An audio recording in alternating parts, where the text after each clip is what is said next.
បាទសួស្តីបងប្អូនអរគ្នាបាទស្វាគមន៍មកកាន់ Channel របស់ខ្ញុំបាទ Ray IQ បាទអញ្ចឹងថ្ងៃនេះខ្ញុំមានវីដេអូចែកជូនបងប្អូនទៀតហើយបាទទាក់ទងនឹងការ set up អឺមក Creator Marketplace បាទបងប្អូនបាទអញ្ចឹងទូរស័ព្ទបងប្អូនម្នាក់គឺនឹងមានមុខងារបែបហ្នឹងហើយបាទគឺមុខងារនេះគឺសម្រាប់នៅលើ account TikTok អាមេរិកបាទអញ្ចឹង account TikTok តែផ្សេងក៏មានដែរតែខ្ញុំផ្ដោតទៅលើ account អាមេរិកទេបាទអញ្ចឹងCreator Marketplace ហ្នឹងគឺជាការរកលុយជាមួយនឹងទីផ្សារយើងផុសវីដេអូផ្សាយពីផលិតផលរបស់គេបងប្អូនបាទអញ្ចឹងកុំឲ្យខាតពេលបងប្អូនចាប់ផ្ដើមចុច Get Start ទៅបងប្អូនបាទខាងក្រោមហ្នឹងបាទបន្ទាប់ពីចុចមកគឺវាចេញមកតម្រងបែបនេះគឺវាឲ្យយើង add interest បាទការចំណាប់អារម្មណ៍របស់យើងបាទបងប្អូនអាចចុចទៅបងប្អូនចុចអីក៏ចុចទៅបាទកុំចុចតាមខ្ញុំបាទបើចង់ចុចតាមខ្ញុំក៏ចុចទៅហ្នឹងស្អែកលើ idea បងប្អូនដែលចង់ធ្វើពីលទ្ធផលអីគេចង់លក់ពីផលិតផលអីយ៉ាងណាបាទអញ្ចឹងគឺបងប្អូនអាចជ្រើសរើសបានបាទអញ្ចឹងគឺវាមានច្រើនបាទសម្រាប់ឲ្យយើងជ្រើសរើសបាទយើងវាឲ្យរើសមួយទេបាទហើយវានៅរើសច្រើនទៀតបាទអញ្ចឹងបងប្អូនធ្វើតាមខ្ញុំមួយទៅបងប្អូននឹងធ្វើបានបាទហើយជាក់តិចបងប្អូនមុខងារនេះគឺយើងរកលុយវាមិនសូវស្រួលដែរបងប្អូនវារៀងពិបាករកដែរវាច្រើនគឺបងប្អូនយើងចង់ធ្វើវាប៉ុន្តែតាមពិតទៅខ្ញុំធ្លាប់រកហើយគឺខ្ញុំរករៀងពិបាករកដែរវាបានលុយបងប្អូនបើត្រូវវីដេអូទៅគេឲ្យលុយយើងច្រើនបាទផ្ទុះតែមួយគឺអេមហ្មងតែវាមិនងាយបងប្អូនបាទសារថាយើងលក់ផលិតផលគេវាខ្លះវាខុសលក្ខខណ្ឌគេច្រើនពេកលក្ខខណ្ឌវាត្រូវការច្រើនអញ្ចឹងវាមើល content យើងដែរតើតើនឹងវីដេអូផលិតផលរបស់វាអត់អញ្ចឹងណាបើតាក់តងបានយើងដាក់ទៅវាជាប់តែបើអត់តាក់តងទេគឺវាផ្នែកចេញហើយវាឲ្យយើងសហការជាមួយវាទេបាទអញ្ចឹងបងប្អូនព្យាយាមមើលទៅបាទកុំឲ្យមើលអត់តន់អត់ចេះទេបាទអញ្ចឹងកន្លែងនេះបងប្អូនវាឲ្យយើងដាក់តម្លៃវិញគឺមានន័យថាក្នុងមួយវីដេអូដែលយើងចង់បានលុយប្រមាណពីវាអញ្ចឹងណាអញ្ចឹងយូរទូទៅវាឲ្យយើងដាក់ត្រឹម$50រហូតដល់$10000បាទអញ្ចឹងបងប្អូនដាក់ត្រឹម50បានហើយបាទអញ្ចឹងកន្លែងនេះបងប្អូនcontact បាទ contact នេះមានន័យថាគេតាក់ទងយើងតាមណាតាមរយៈអីដែលថាយើងទិញហើយយើងលក់ផលិតផលរបស់គេអញ្ចឹងណាយើងគេតាក់ទងយើងតាមណាអញ្ចឹងបងប្អូនដាក់មកដាក់លេខទូរស័ព្ទបងប្អូនមកហើយនឹង Gmail របស់យើងផ្ទាល់ខ្លួនហ្នឹងបាទ Gmail អីក៏បានដែរបាទ Gmail TikTok ហ្នឹងក៏បានបាទហើយលេខទូរស័ព្ទក៏ដាក់មកប៉ុន្តែយើងមានតែលេខខ្មែរយើងមិនបាច់ដាក់ក៏បានដែរបើបងប្អូនចង់ដាក់លេខខ្មែរក៏ដាក់ទៅប៉ុន្តែពួកគេពិបាកតាក់ទងមកអញ្ចឹងណាបាទតែយើងជិតតែដាក់ចោលទៅបងប្អូនបាទអត់អីទេអញ្ចឹងបងប្អូនដាក់លេខខ្មែរយើងមកលេខខ្មែរទូរស័ព្ទយើងប្រើហ្នឹងបាទយើងដាក់ឲ្យតែគ្រប់ទៅបាទកុំឲ្យថាវាចំហអញ្ចឹងណាអញ្ចឹងយើងដាក់ឲ្យគ្រប់ទៅបាទអញ្ចឹងខ្ញុំសូមដាក់លេខទូរស័ព្ទរបស់ខ្ញុំបាទអញ្ចឹងអត់ពិបាកទេបងប្អូនបាទបងប្អូនខ្លះគាត់ជួបអត់បានទេបាទគាត់តែងតែឆាតមកសួរខ្ញុំដែរនេះគឺខ្ញុំមកភ្ជាប់ជូនចែកជូនបងប្អូនមើលជាក់ស្ដែងតែម្ដងបាទវីដេអូនេះគឺពិតប្រាកដបងប្អូនអាចឆែកមើលទៅហើយអត់យល់ដល់ណាអាចសួរបានបាទគឺខ្ញុំអត់កាត់តច្រើនទេខ្ញុំថតរៀងវែងដែរណាហើយខ្ញុំកាត់ឲ្យខ្លីថាប៉ុណ្ណឹងខ្ញុំថតកន្លះម៉ោងបាទបន្ទាប់ពីយើងដាក់រួចអស់ហើយបងប្អូនចូលមកមើលកន្លែង profile បងប្អូនបាទអញ្ចឹងកន្លែង profile គឺវាមានឈ្មោះរបស់យើងជាមួយនឹង account TikTok ដូចគ្នាអញ្ចឹងបងប្អូនបាទបងប្អូនចង់ដូររូបក៏ដូរទៅបាទហើយកន្លែងនេះបងប្អូនចូលទៅកែព័ត៌មានបន្តិចទៅបន្ថែមព័ត៌មានបាទដើម្បីឲ្យ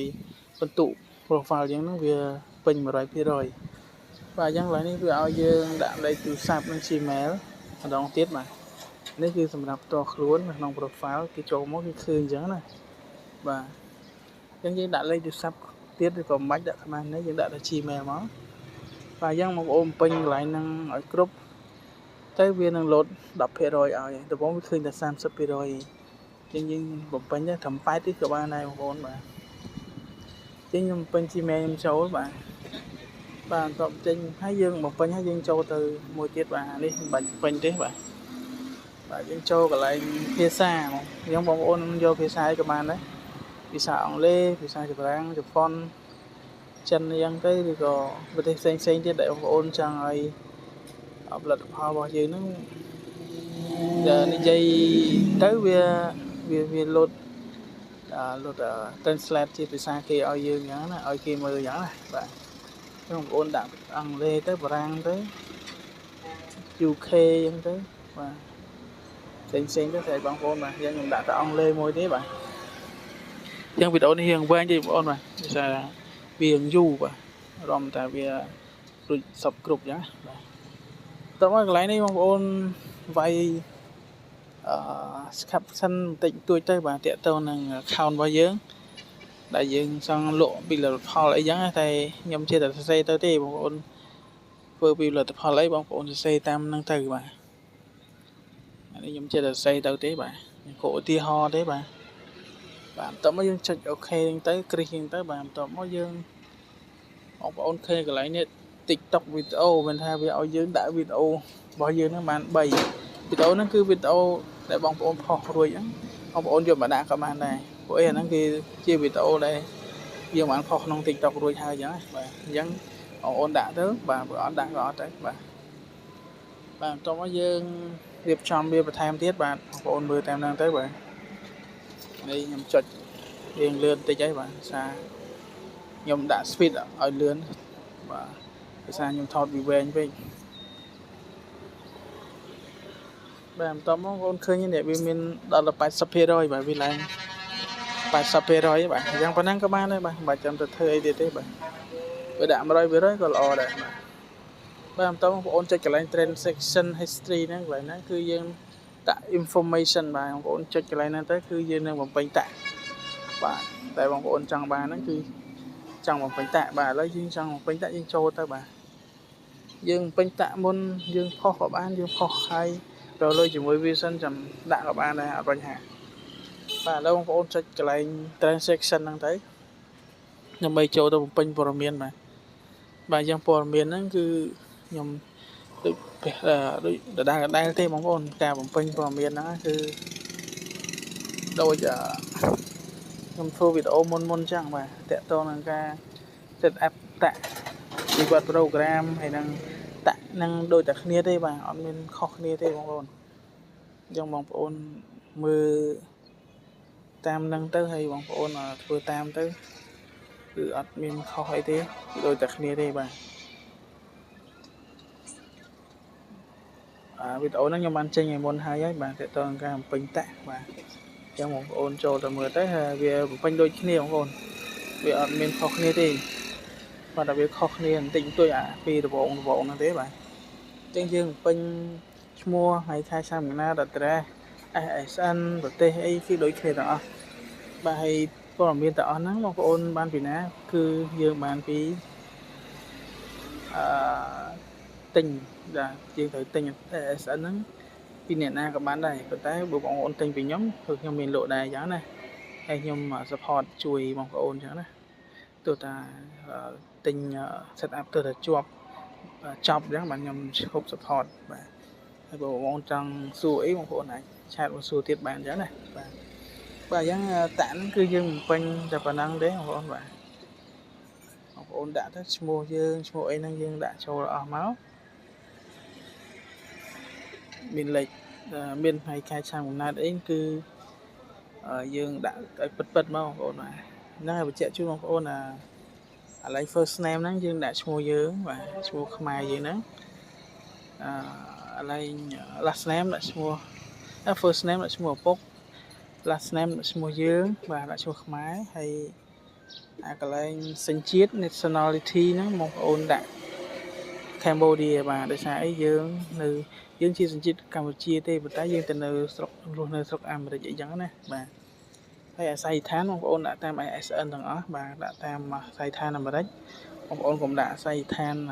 តាមយើងបច្ចុប្បន្នអីបាទដោយសារអីវាអត់ជាប់ទេវា support មួយខ្មែរទេយើងដាក់អាស័យដ្ឋាននៅស្រុកគេទៅតែឈ្មោះយើងសញ្ជាតិយើងបាទបងប្អូនចាំណាបាទអញ្ចឹងបងប្អូនដាក់